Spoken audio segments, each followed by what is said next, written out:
It's interesting how sometimes questions come from different people, but they're the same question and they come at the same or about the same time. Yeah. So that recently happened with a number of people asking me questions like, how do I know when I'm ready to take the 5 lay precepts or monastic precepts or bodhisattva precepts? Um, yeah, so they start out with that question, and then there's other questions that come, which I'll get to. So basically, when you know something about what those precepts entail, you don't have to know all the details, to know, before you take them, but to know something about them, and then have an aspiration to really live your life like that. And so to, if you have the thought that these are external rules being imposed on you, that's not the correct attitude, and if you take precepts with that attitude, you're not going to be very happy. So we should really do that, uh, you know, have an aspiration, and see the benefit and want to live our life like that. Okay. So it's not a thing of being terrified. Yeah. But that actually is the question that arises after people take the precepts is, oh no, I'm terrified, I'm going to break them, I'm going to go to the hell, this is terrible, I don't know. Yeah, so people get all kind of worked up about that. And yes, we took precepts, and so we made a promise to ourselves and to sentient beings in the presence of the 3 jewels. So we should try and keep that promise. Yeah. But being terrorized of going to hell if you don't keep every detail that's not a Buddhist approach, you know. And if you see that kind of thing coming in your mind, it's probably because of your early religious training or because you live in a society, a Judaic Christian society, where punishment is really emphasized. But Buddhism does not emphasize punishment, okay? Because there's nobody who punishes and there's nobody who rewards us in Buddhism. We create the cause and we experience the results of the causes we create. Yeah. So instead of looking at the precepts with like, oh no, I have them and I'm terrorized because I'm going to go to hell. Um, that attitude, first of all, it isn't in accord with the Dharma, and it's not beneficial at all. Rather, it's much better to look at things and say, I see the benefits of keeping precepts, and I want to keep them. I want to receive those benefits. First of all, what are the benefits? First of all, if I live according to precepts, I'm going to be much happier with myself.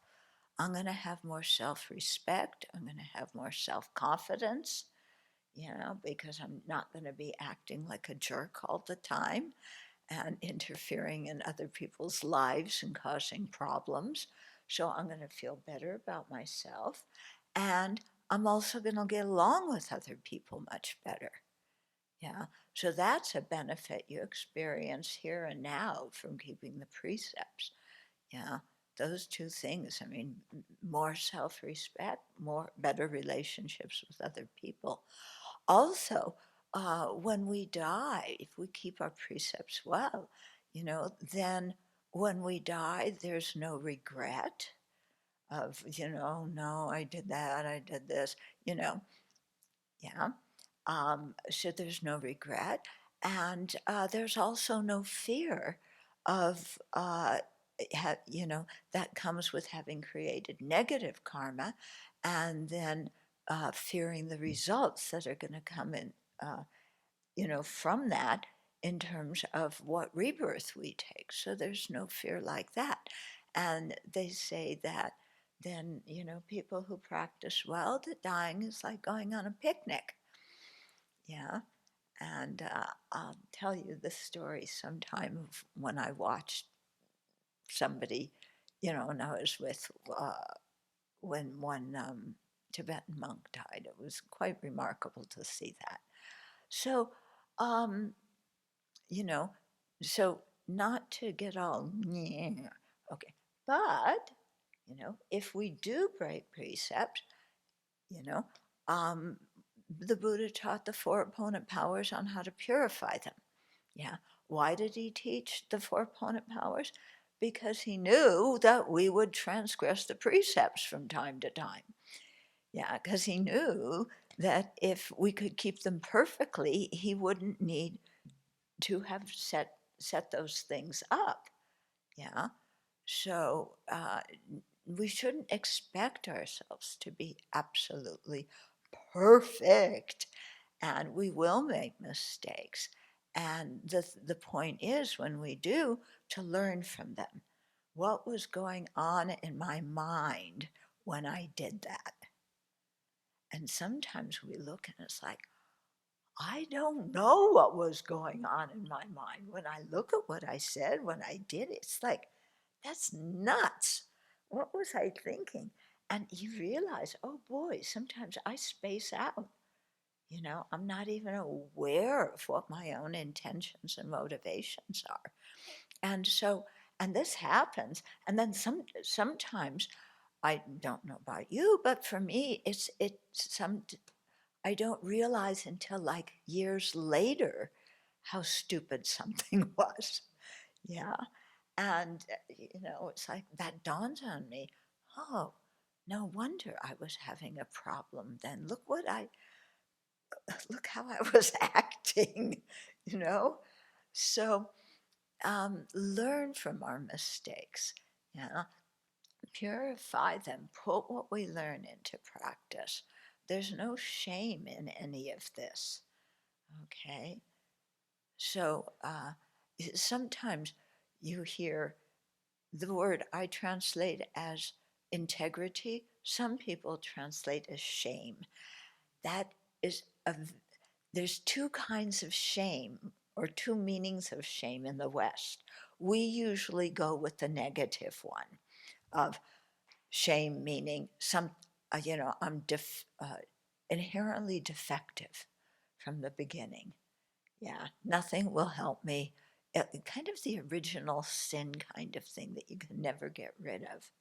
And I'm just defective goods, which is not the Buddha's position at all. The Buddha says we all have Buddha nature. Yeah, so that kind of shame completely is to be thrown out the window. There's another kind of shame where I know sometimes when I was little, and I misbehaved, my parents would say, "You should be ashamed of yourself." Yeah, when when they said that, yeah, to me it meant I knew better, but I didn't act according to what I knew. Yeah, so my yeah, I did something stupid, even though I knew if I had stopped to think, I would have figured out that's not a good thing to do. But I didn't stop to think. I just impulsively did it. And, and yeah, so that's what the shame, when my parents said you should be ashamed of yourself. In other words, they knew I could do better, but I wasn't doing better.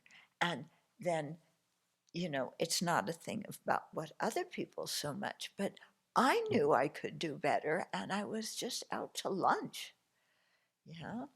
So, uh, you know, that's how the word shame means in English. But the um, mental factor, which is one of the 11 virtuous ones, I prefer to translate as integrity, We have our own sense of self-respect. We have our own principles, our own values, and we want to act according to them because, um, yeah, because we feel good about ourselves when we do. Yeah, we feel like we're worthwhile because we're doing something good for others. Okay, so that kind of thing we want to bring to the front when we're keeping precepts.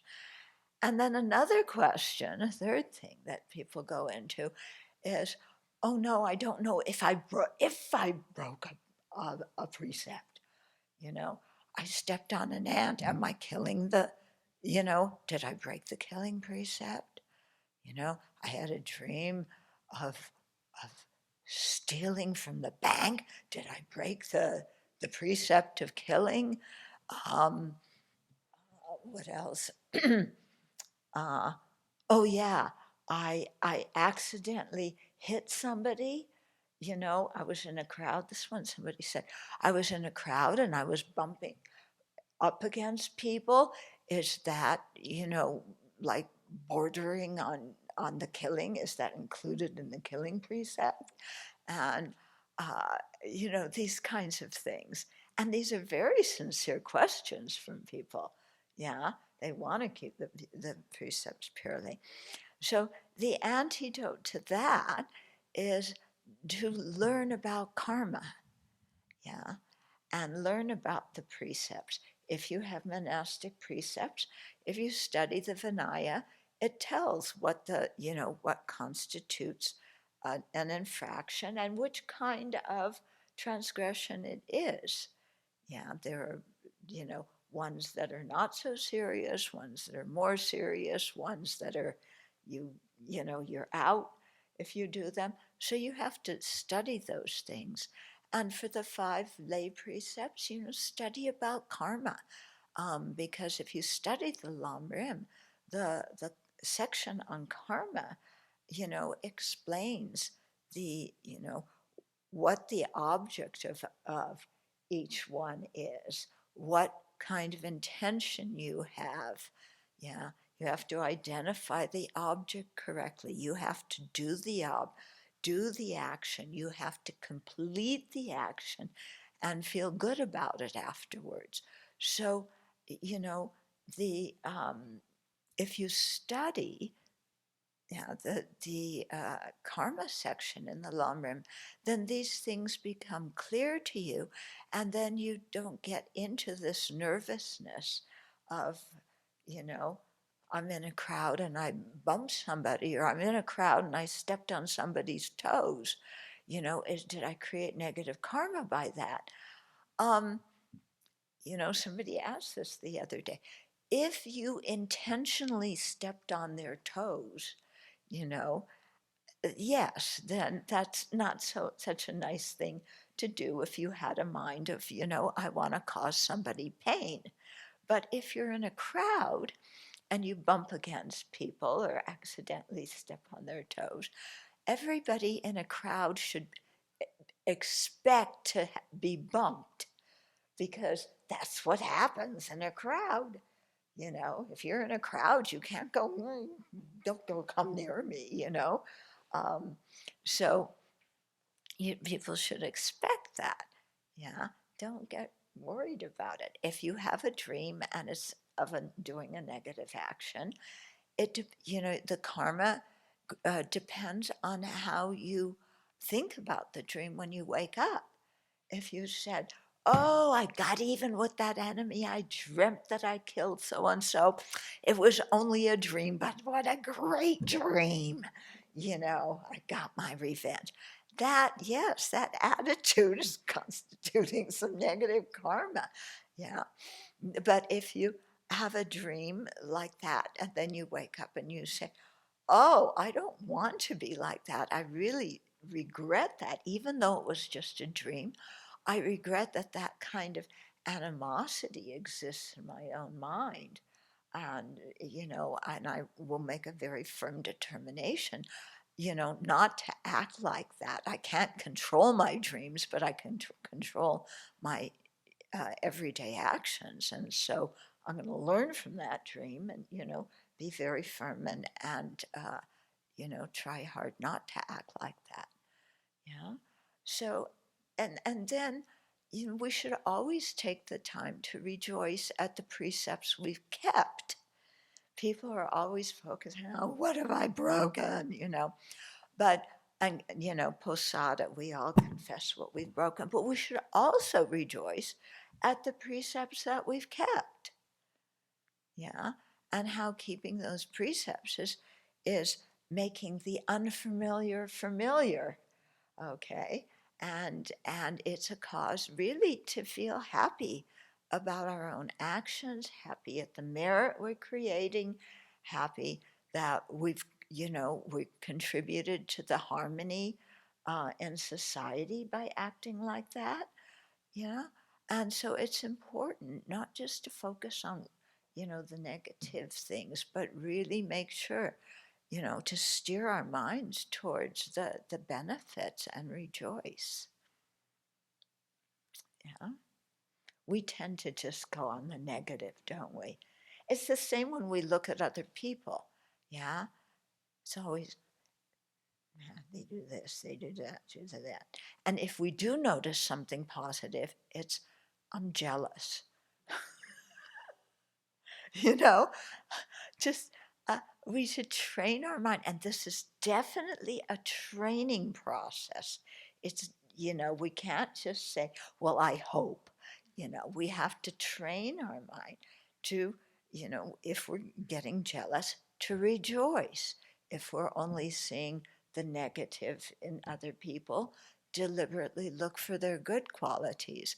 If we're getting down on ourselves, stop that video, we've played it enough times, and turn our mind and make a new video of what am I doing well? And I rejoice at that. Okay? Good.